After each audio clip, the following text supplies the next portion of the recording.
ഈ വീഡിയോ ചെയ്യാൻ കാരണം തന്നെ അതാണ്. വേറെ ഒരാളെ വീഡിയോ ഇന്നലെ ഞാൻ പറയേണ്ടിയില്ലല്ലോ, സിലുവിനെ പറ്റിയിട്ട് ഒരു വീഡിയോ ചെയ്തിട്ടുണ്ടായിരുന്നു, പിന്നെ കുടുംബം കലക്കി താത്ത എന്നും പറഞ്ഞുകൊണ്ട്. അപ്പൊ എനിക്ക് ഇതില് എന്താ പറയാനുള്ളതെന്ന് വെച്ചാൽ സിലുവിന്റെ സ്വന്തം അനുഭവമാണത്.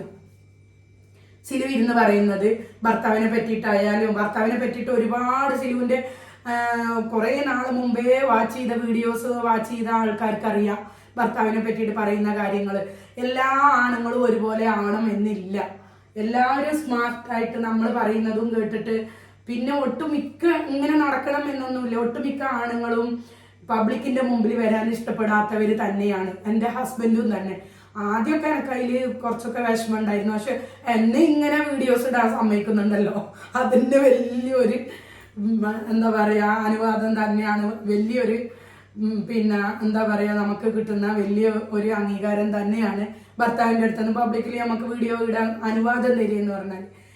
അപ്പൊ അതൊക്കെ ചെയ്ത് തരുമ്പോൾ അതിൽ കൂടുതലായിട്ട് നമ്മുടെ ഉള്ളതിൽ തൃപ്തിപ്പെടുക എന്നുള്ളതാണ്.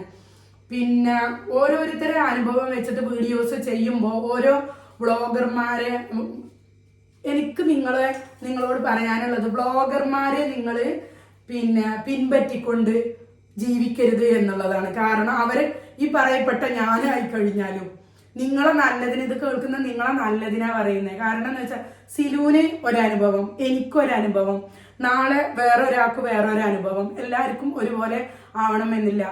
ഇപ്പൊ എന്നെ പോലെയല്ല സിലുവിനെ പോലെയല്ല വേറൊരു സ്ത്രീ.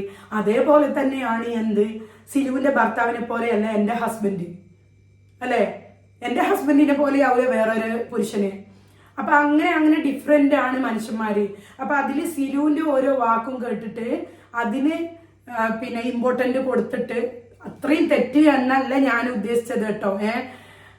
കുടുംബങ്ങളിൽ പല പല മാതിരി നടക്കുന്നുണ്ടാവും. പക്ഷെ അതും വിചാരിച്ചിട്ട് നിങ്ങളെ കുടുംബം ഇല്ലാതാക്കരുത് എന്നുള്ളതാണ്. പിന്നെ അവര് ഇന്നല്ലെങ്കിൽ നാളെ അവര് റെഡിയാവും. കാരണം ഇത് നമ്മൾ സിലുവിന്റെ വീഡിയോസ് കാണുന്നവർക്കെങ്കിലും ചിലർക്കെങ്കിലും അറിയാം, കുറേ നാൾ മുമ്പേ ഉള്ളതാണ് ഇഷ്യൂസ്. ഭർത്താവുമായിട്ട് പിണങ്ങി, അല്ലെങ്കിൽ തമ്മിൽ കൊടുക്കുന്നത് ഡൈവോഴ്സ് പിന്നെ നടക്കാനിരിക്കുന്നത്, അല്ലെങ്കിൽ ഡൈവോഴ്സ് ആയോ എന്നൊക്കെ പറഞ്ഞിട്ടാണ്. അപ്പൊ നമ്മൾ ക്ലിക്ക് ചെയ്ത് നോക്കുമ്പോൾ ഒന്നും ഉണ്ടാവില്ല. ചിലപ്പോൾ ഭർത്താവുമായിട്ട് തെറ്റിയിട്ടും, അല്ലെങ്കിൽ ഭർത്താവിനെ മാറ്റി നിർത്തിയിട്ടോ, അല്ലെങ്കിൽ വേറെ എന്തെങ്കിലും, അല്ലെങ്കിൽ അവര് ഒത്തുകളിച്ചിട്ടാണ് എന്നും നമ്മൾക്കറിയില്ല. അപ്പൊ അതുകൊണ്ട് പൊന്നു കൂട്ടുകാരെ, ഒരാളെ നമ്മളിപ്പോൾ വീഡിയോസ് കണ്ടിട്ടൊന്നും നിങ്ങളെ കമ്പയർ ചെയ്യരുത്. നിങ്ങളെ ജീവിതവും അവരുടെ ജീവിതവുമായിട്ട് നിങ്ങൾ കമ്പയർ ചെയ്യരുത്.